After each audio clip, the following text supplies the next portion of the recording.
Good evening everyone, कैसे हैं आप सब लोग। मैं दूंगा आपको सीडीपी का प्रैक्टिस सेट।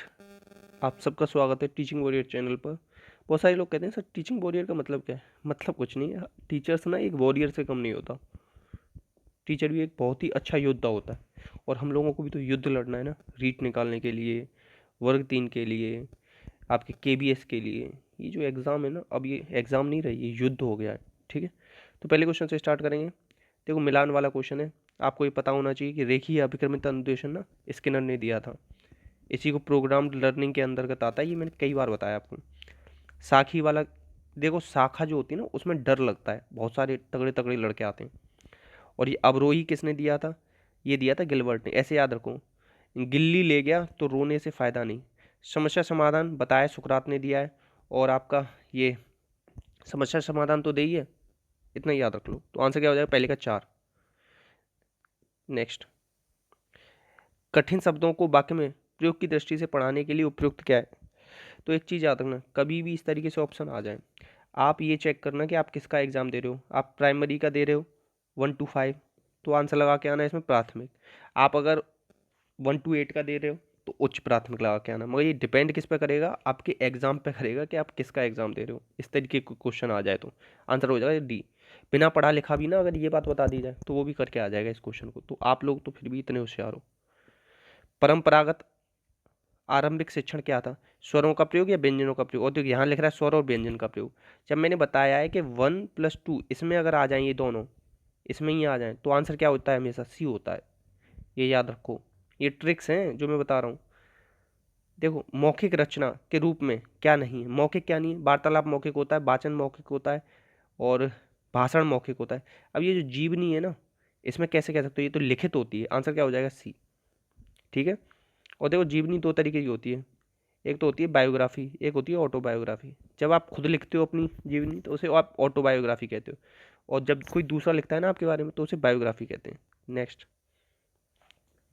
एक चीज़ याद रखना, कभी भी भाषा सीखने की बात आ जाए या सीखने की बात आ जाए तो सबसे पहले आपके अंदर क्या होना जरूरी है, सबसे पहले आपके अंदर का जरूरी है जिज्ञासा होना। जब तक जिज्ञासा नहीं होगी कुछ नहीं हो सकता। जिज्ञासा अनुकरण अभ्यास, जिज्ञासा अनुकरण अभ्यास, इस चीज़ को याद रख लेना। ठीक है, आंसर क्या हो जाएगा, ए। नेक्स्ट, प्रोजेक्ट विधि में भाषा शिक्षण सबसे पहले किसके द्वारा किया जाता है। प्रोजेक्ट विधि, प्रोजेक्ट विधि में किससे किया जाएगा, भाषा शिक्षण सबसे पहले। तो सबसे पहले कह रहा है तो तीनों तो चीज़ आएंगी नहीं। ठीक है, एक चीज़ तो ये याद रखो। और अभिनय हम कराएंगे नहीं, और वाद विवाद विवाद होगा नहीं, तो इसमें क्या आएगा, वार्तालाप होगा। क्या होगा प्रोजेक्ट विधि में सबसे पहले, वार्तालाप। वाद विवाद इसमें नहीं होता। ठीक है, नेक्स्ट क्वेश्चन है आपका, इसका आंसर मैंने बता दिया ना आपको। इसका आंसर ना वार्तालाप लगाना। सबसे पहले की बात कर रहा है किसके द्वारा होती है। ठीक है, नेक्स्ट, प्रोजेक्ट विधि किसने दी है, प्रोजेक्ट विधि किलपैट्रिक ने दी है, और ये किसके शिष्य थे, जॉन डीबी के। ठीक है, और करके सीखने पर यूज जोड़ दिया था जॉन डीबी ने। ठीक है, क्रो एंड क्रो ने परिभाषाएं बहुत ज़्यादा दी हैं। कैल्डवेल कुक ने खेल विधि पे जोड़ दिया है। फ्रोबेल ने किसके दिया है, किंडरगार्टन खोले थे। और इतना याद रख लो, फ्रोबेल किंडरगार्टन। ठीक है, नेक्स्ट, नेक्स्ट है आगमन निगमन या किसकी दी हुई है, अरस्तु की। ठीक है, और खेल पे जोर दिया था, खेलने पे किसने, अरस्तु ने। और प्लेटो ने कहा था जिसको मैथ नहीं आता ना वो मेरे घर पे नहीं आ सकता। घर पे नहीं आ सकता या स्कूल में नहीं आ सकता, इस तरीके से इसने कहा था। या तो घर या स्कूल मिलेगा, ये याद रखना। जिसमें मैथ नहीं आता उसे ये घर में नहीं घुसने देता था, यानी स्कूल में नहीं। इस तरीके से परिभाषा है इसकी अच्छी। और क्या है, स्किनर, इसकी एक किताब है स्किनर की, बिहेवियर ऑफ ऑर्गेनिज्म। ठीक है, और इतना याद रख लो। और RS सिद्धांत दिया था, रिस्पॉन्स स्टिमुलस सिद्धांत। ठीक है, और स्किनर ने क्या दिया था, स्किनर ने ना एक आपका प्रोग्राम्ड लर्निंग नाम का कॉन्सेप्ट दिया। नेक्स्ट, डाल्टन विधि, डाल्टन विधि के प्रवर्तक कौन है, पार्कहर्स्ट, मिस हेलन पार्कहर्स्ट। एक चीज़ याद रखना, प्राइमरी के लिए ये यूज नहीं होगी, अपर प्राइमरी या उसे आगे की क्लासों के लिए हो सकती है।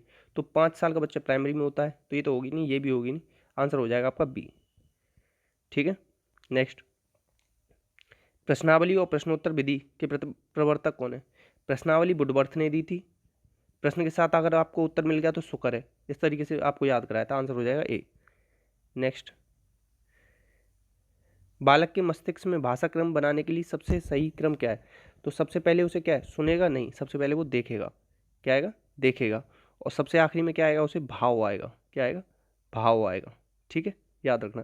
सबसे पहले देखेगा, फिर सुनेगा, विचार, भाव। देखेगा, सुनेगा, विचार, भाव। एक चीज़ याद रख लो, भाव आखिरी में आते हैं। किसमें? या ऐसी बात रखो, आखिरी में हर किसी के भाव बढ़ जाते हैं। आखिरी में हर किसी के भाव बढ़ जाते हैं। जैसे जॉब वॉब लग जाएगी ना, तो भाव बढ़ जाएंगे लोगों के। तो इसीलिए मैं कह रहा हूँ, रीट आप लोग क्लियर कर लेना, छोड़ना मत इसे। ठीक है, आंसर हो जाएगा सी।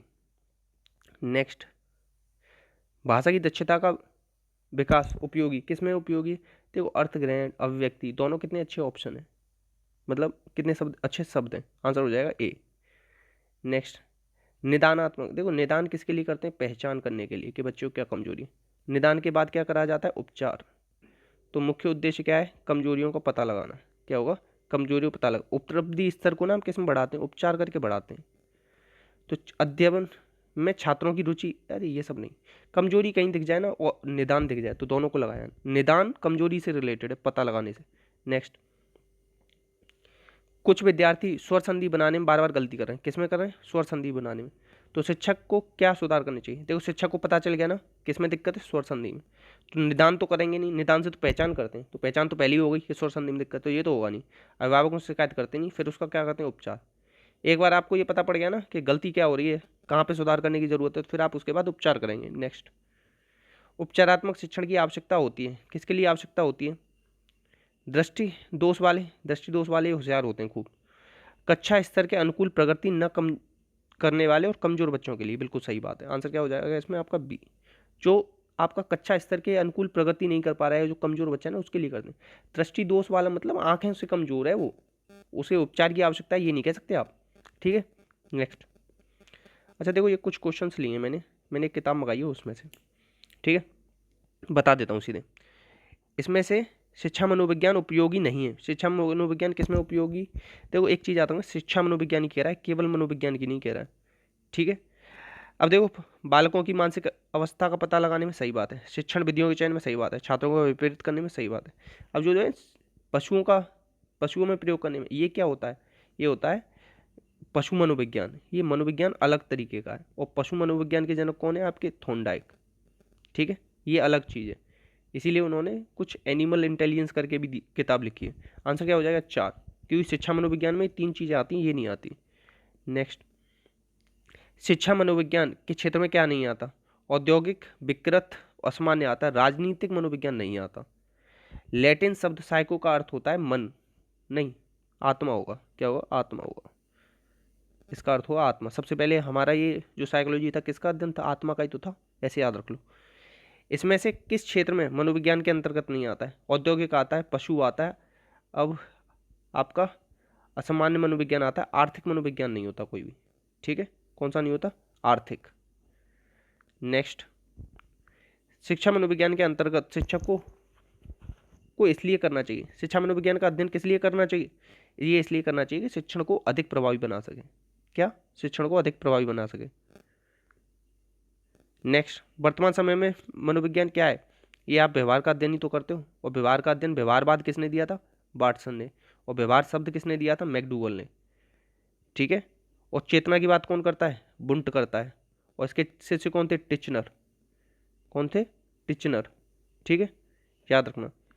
नेक्स्ट, अच्छा, ये अगर आप में किसी को पता हो कि आत्मा के बारे में किसने बोला है, आत्मा का विज्ञान है मनोविज्ञान, तो बताना प्लीज। ठीक है, नेक्स्ट, शिक्षा की प्रक्रिया में प्रेरणा का महत्व है। किसका महत्व है? प्रेरणा का महत्व है। इस बात को ध्यान में रखें कि अध्यापक को निम्न में से कौन सा कार्य नहीं करना चाहिए? कार्यों के लक्ष्य को स्पष्ट करना, सही बात है। शिक्षार्थियों को सामाजिक कार्यों में भाग लेने के अवसर प्रदान करना, सही बात है, यहाँ पे भी अवसर का है। देखो, प्रतिद्वंद्विता पैदा करना, कभी भी हम प्रतिद्वंद्विता पैदा नहीं करते। नेक्स्ट, इसमें से कौन सा शिक्षा मनोविज्ञान के अर्थ को सही ढंग से प्रकट करता है? देखो, इसमें केवल कह रहा है, गलत हो जाएगा। यह व्यक्ति के अनुभवों का विज्ञान है या मन का अध्ययन का विज्ञान है, इसे काट दो। यह शिक्षा को मनोविज्ञान आधार प्रदान करता है, यह सही है। शिक्षा मनोविज्ञान क्या है? शिक्षा को मनोविज्ञान आधार प्रदान करता है, आंसर हो जाएगा डी। नेक्स्ट, इसमें से कौन सी मूल प्रवृत्ति अभिप्रेरित करने के लिए काम में ली जाती है? तो ये कौन सी ली जाती है? जिज्ञासा। कौन सी हो जाएगी? पलायन लेंगे नहीं, ये लेंगे नहीं, आत्मरक्षा लेंगे नहीं। नेक्स्ट, वर्तमान में शिक्षा मनोविज्ञान किसका अध्ययन है? व्यवहार का अध्ययन है, ये हो जाएगा। एक शिक्षक को अपने छात्र की प्रशंसा किस आधार पर करनी चाहिए? जो उससे प्रश्न पूछते हैं ना उसकी प्रशंसा करो, आज्ञा पालन वाले की नहीं। और जो उसकी प्रशंसा करता है, ऐसे नहीं कि आप मेरी प्रशंसा करो, आप कमेंट बॉक्स में अच्छा लिखो तो मैं आपकी प्रशंसा करूँ। अगर आप अच्छे क्वेश्चन पूछते हो और आप अच्छा रिस्पॉन्स देते हो तो मैं आपकी प्रशंसा करूँगा, ठीक है। नेक्स्ट, किस शिक्षाविद ने पाठ्य योजना के पाठ सुझाए? ये हार्वर्ड की है। पंचपदी प्रणाली कहते हैं, एनसीईआरटी इसे फॉलो करती है। और हार्वर्ड ने कहा था गणित इंपॉर्टेंट है बच्चों में पढ़ने के लिए, और इन्होंने एकेडमिक डिसिप्लिन भी दिया था। प्रस्तावना, प्रस्तुतिकरण, साक्षर सामान्यीकरण, अनुप्रयोग, ये दिए थे। ब्लूम टैक्सोनॉमी 1956 में आई थी। 3 चीज़ों पर काम किया था इन्होंने, कॉग्निटिव, अफेक्टिव, साइकोमोटर, ठीक है। कॉग्निटिव में कितने पद थे इसके? 6। Knowledge comprehension, apply, analyse, synthesis, evaluation, ठीक है। नेक्स्ट, बाल विकास की दृष्टि से कौन सा महत्वपूर्ण है? वंशानुक्रम और वातावरण का क्या होते हैं हम लोग? गुणनफल होते हैं। किसने कहा है? वुडवर्थ ने कहा है। और अगर टाइम भी जोड़ दोगे इसके साथ तो वो रॉस ने कहा है। नेक्स्ट, इसमें से कौन सी सामाजिक गुणों की शिक्षण विधि है? तो देखो सामाजिक के साथ यहाँ सामाजिक दे रखा है ना, ये लगा दो। किंडरगार्टन किसके लिए आधारित है? किस पे आधारित है? तो खेल पे आधारित है। किंडरगार्टन किसने दी थी? आपकी गार्डन में क्या होगा? फ्रोबेल। किंडरगार्टन है, गार्डन मत कर ना कभी, गार्टन है, ये दे सकता है ऑप्शन में, गार्टन होता है शुद्ध, गार्डन कुछ नहीं होता।